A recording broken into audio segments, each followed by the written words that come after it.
بسم الله الرحمن الرحيم الصلاة والسلام على رسول الله وعلى آله وصحبه ومن والاه.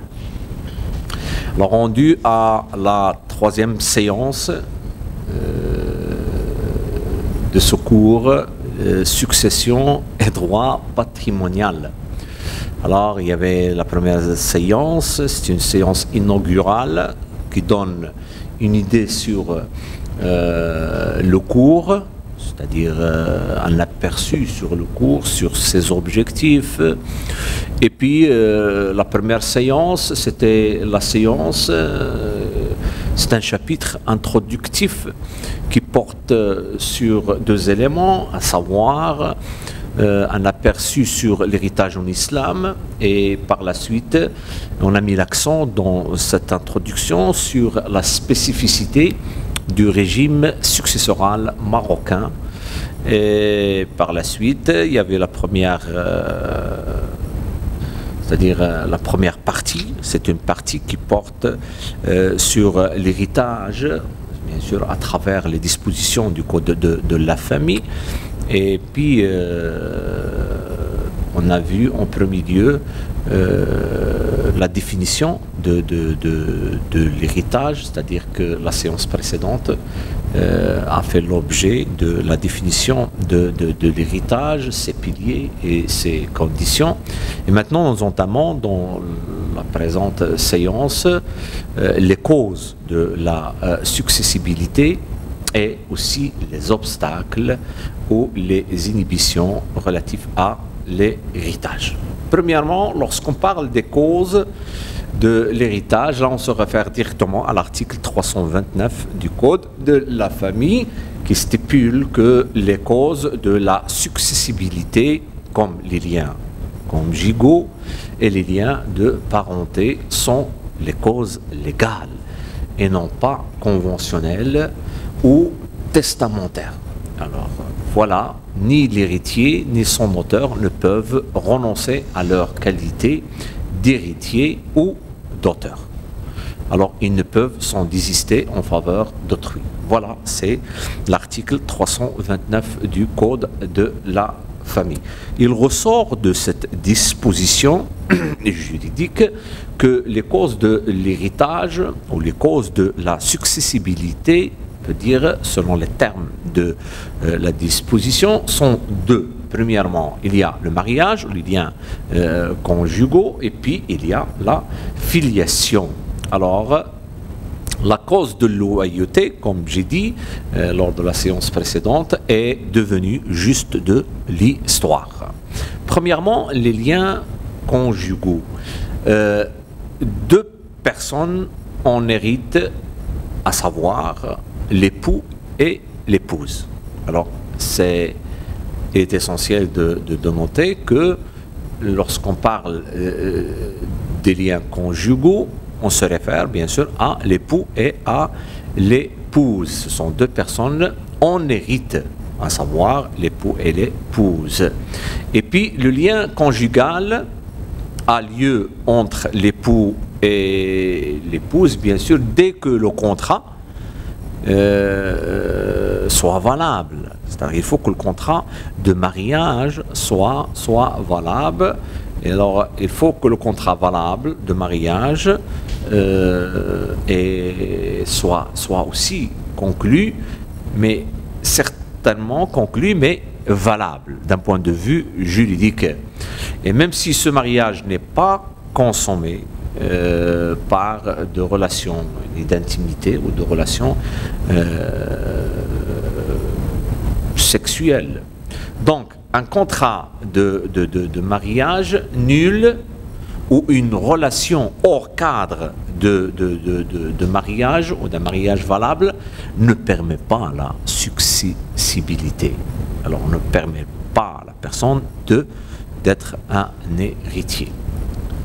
Premier point. Deuxième point, une femme divorcée. Alors, une femme divorcée hérite également d'un divorce révocable, talaq rej'i. Alors, il hérite si le décès, bien sûr, est survenu pendant son délai de viduité. Par contre, Par contre, s'il s'agissait par exemple d'un divorce qui est irrévocable, talaqun ba'in, alors dans ce cas, elle, la femme, n'hérite pas à moins que l'époux prononce le divorce alors qu'elle était sur le lit de la maladie dans laquelle elle est morte, c'est-à-dire qu'il a prononcé le mariage dans les derniers moments de sa vie. Alors dans ce cas, la femme, il peut hériter même si que le divorce ici est un divorce irrévocable. Bien. Deuxième point, c'est les liens de parenté. La deuxième cause, c'est-à-dire la première cause, c'est les liens conjugaux, et la deuxième cause, c'est le lien de parenté. Et ces liens de parenté sont organisés dans les contours suivants. Alors, il y a premièrement les hommes. Alors, lorsqu'on parle des hommes, ici, leur nombre est de 13. Ils sont organisés en 4 catégories. Il y a en premier lieu côté de filiation, côté de parenté avant, et le côté de parenté, il comprend le père et le grand-père en descendance. Et puis il y a côté de filiation, ce qu'on appelle en arabe al-bunouwa, et il comprend les fils de fils à l'infini. Et puis il y a le côté fraternel, ce qu'on appelle al-ukhuwa. Alors al-ukhuwa, et il comprend le frère germain, al-akh shaqiq, et celui consanguin, c'est-à-dire al-akh, les ab, le frère aussi utérin, c'est-à-dire al-akh lil-um, le fils du frère germain, ibn al-akh shaqiq, à l'infini, et le fils du frère consanguin, ibn al-akh li-ab, à l'infini. Ce sont ici le côté fraternel, ce qu'on appelle al-ukhuwa. Alors, lien de parenté pour les hommes, il y a en premier, comme j'ai dit, le côté parenté, côté de filiation, côté fraternel, mais il y a aussi côté oncle, c'est-à-dire il comprend l'oncle germain, l'am shaqiq, l'oncle parentel, c'est pas parentel, pas paternel, l'oncle paternel, qui est nommé en arabe par l'am li-ab, et le fils de chacun d'eux à l'infini, c'est-à-dire le fils de l'oncle germain et l'oncle paternel à l'infini. Ça, du côté des hommes. Alors les liens de parenté, mais organisés dans les contours des hommes. Maintenant, pour les femmes, elles sont au nombre de 8 et elles sont organisées en trois catégories. Alors, il y a le côté maternel, ce qu'on appelle al-umuma. Il comprend certainement al-um, la mère, la grand-mère maternelle, al-jedda li-um, la grand-mère paternelle, al-jedda li-ab, et leur mère. Et puis, il y a côté de filiation, al-bunouwa, et cela comprend la fille. Là, on parle des femmes. Hein, et il comprend la fille du fils, bint al-ibn, à l'infini. Et puis, il y a le côté fraternel, al-ukhuwa, et là, il comprend la sœur, bien sûr la sœur germane, al-ukht shaqiqa, la sœur consanguine, al-ukht li-ab, et la sœur utérine, al-ukht li-um. Voilà. Grosso modo, les causes de l'héritage ou de la successibilité à partir des liens conjugaux et des liens, bien sûr, de parenté. Maintenant, quels sont les obstacles, quelles sont les inhibitions, al-mawani', c'est-à-dire les inhibitions, les obstacles de l'héritage. En outre, les causes de successibilité, comme les liens conjugaux qu'on vient de voir et les liens de parenté, il existe des obstacles qui empêchent une personne qui empêche une personne d'hériter. Même s'il a droit, même s'il fait partie des héritiers, il existe des obstacles, des inhibitions qui empêchent cette personne d'hériter. Bien sûr, même si elle a droit à l'héritage et malgré l'existence de la cause. Ces inhibitions, ces obstacles se résument comme suit. Premièrement, manque d'initialisation, ce qu'on appelle en arabe Adam al-Istihlal, c'est-à-dire lorsqu'on a parlé précédemment, on a parlé de nouveau-né et on a dit que le nouveau-né n'a droit à la succession que lorsqu'il est établi et qu'il est né vivant. C'est ça, suite bien sûr au premier, comme j'ai dit, vagissement, allaitement ou autres indices analogues. Alors, il ressort de cette disposition qu'on a vue auparavant que le nouveau-né qui a droit à l'héritage, c'est celui qui naît vivant.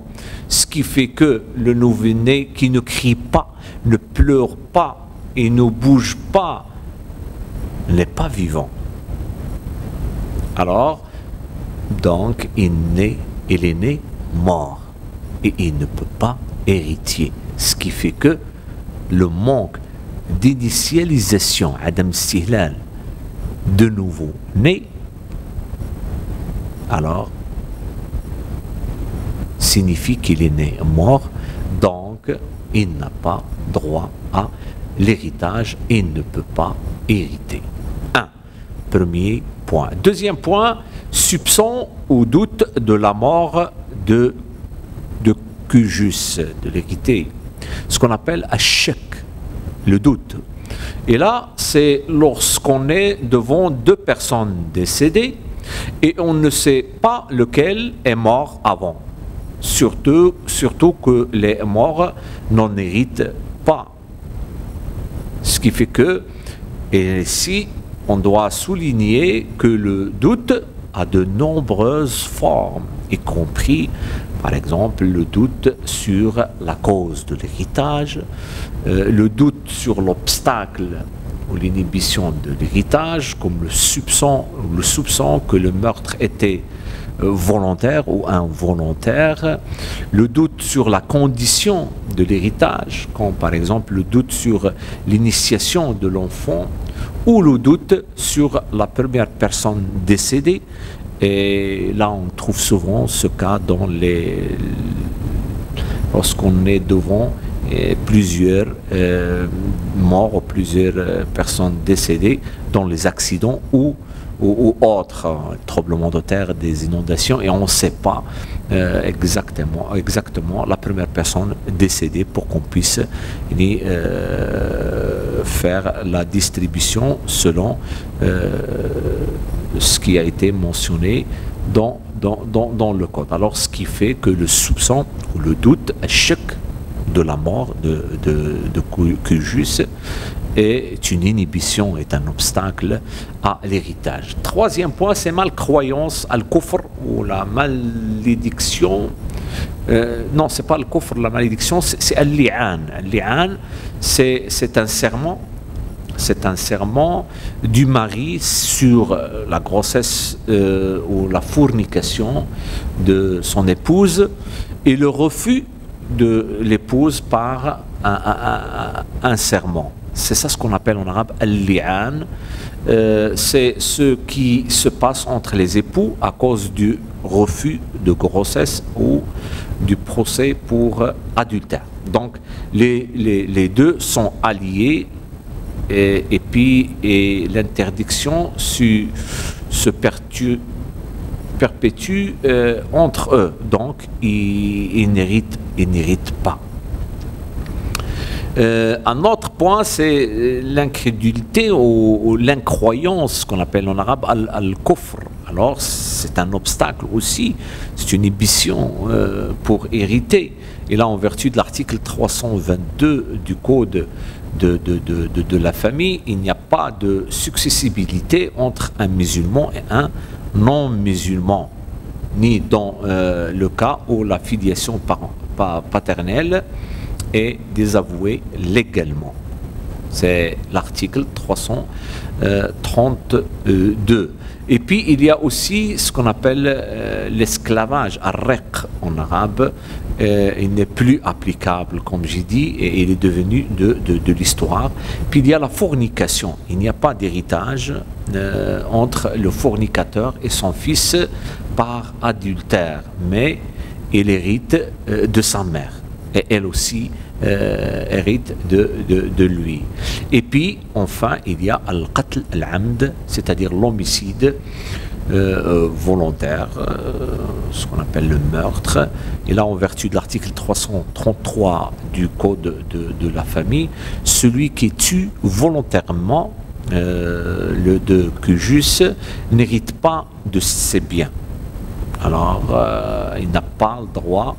Il n'a pas droit au prix du sang, à dia, et puis il n'y 20 personnes. Là, même s'il invoque le doute. Et quiconque tue le de Cujus involontairement. Alors, premier, c'est volontairement, il n'hérite pas, mais involontairement, hérite de ses biens, okay, mais n'a pas droit au prix du sang, dia, et 20 d'autres personnes. Maintenant, on revient sur les droits relatifs à la succession. Et là, c'est l'article, lorsqu'on lit l'article 321, qui stipule la succession et l'ensemble des biens aux droits patrimoniaux laissés par l'hérité, par le de Cujus. Alors, il s'agit du patrimoine. C'est un patrimoine laissé par le défunt, à savoir les biens et les droits patrimoniaux tels que le contrat, les dettes, soit en tant que créancier, soit en tant que débiteur, soit en tant que créancier, non en tant que débiteur. Voilà, ça rentre dans le patrimoine de la personne décédée.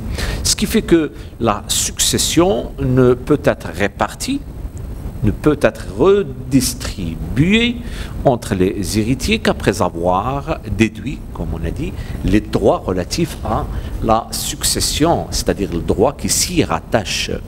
Et là, en vertu de l'article 322 du Code de la famille, ces droits sont au nombre de 5 et sont déduits, comme j'ai dit, dans l'ordre ci-après. Premièrement, il y a les droits réels. Alors, on commence par les droits réels, al-huquq al-ayniya, ce qui fait que ce sont les droits fixes en la possession de défunts. Et grevant, bien sûr, comme j'ai dit, les biens faisant partie de la succession, tels que, par exemple, le dépôt, al-wadi'a, tels que l'hypothèque, al-rahn, et tels que ce qu'on appelle mu'akhar sadaq, c'est-à-dire le reliquat de la dot.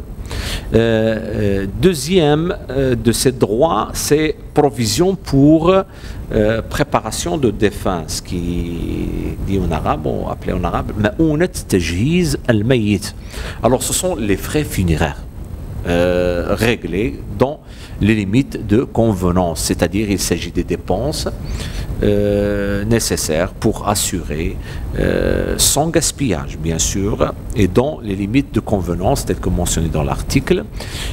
C'est pour assurer des dépenses, pour assurer les funérailles du défunt telles que toilettes mortuaires, l'enterrement, l'inhumation, etc. Et puis troisième de ces droits, c'est les dettes fixes du défunt, duyun thabita fi dimmati al-mayyit. Ils sont divisés en deux catégories. Il y a les dettes de Dieu, puis là, par exemple, l'aumône, l'expiation, le kafara, etc. Mais il y a aussi, deuxième catégorie des dettes, c'est les dettes des serviteurs, tels que, par exemple, les empreintes, l'emprunt, par exemple, les crédits, le salaire du salarié, le prix des biens, etc. Et là, il est essentiel de souligner dans ce point, ou dans ce cas, que la succession, lorsque la succession ne suffit pas ces deux catégories de dettes, alors ce sont celles des serviteurs qui précèdent, qui passent en premier au niveau de la redistribution.